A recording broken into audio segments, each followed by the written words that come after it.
In this video, I'll be showing you how to manage communications. Let's start with how to edit SMS and email messages. I'll just go to Messaging, Edit Email Message, and from here you can edit the content on booking confirmation emails, booking reminders, and cancellation messages, giving you a preview so you're able to view what it will look like. Just be aware that the option to edit email or SMS messages is only available on the Grow plan or higher.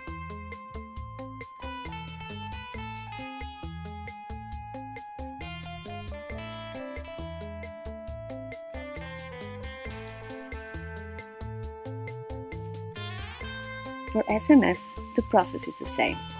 You will add your text here and see the preview.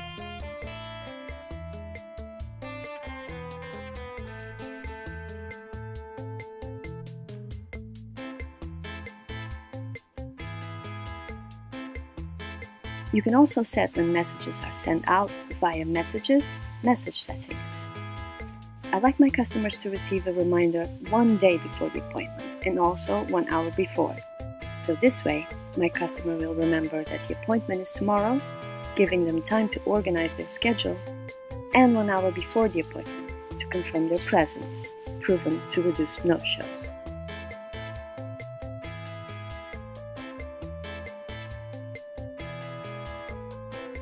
You can send personal messages on appointments via SMS or email.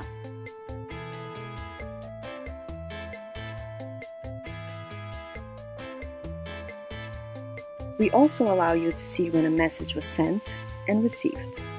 Be aware, 2 blue ticks has 2 different meanings from email and SMS.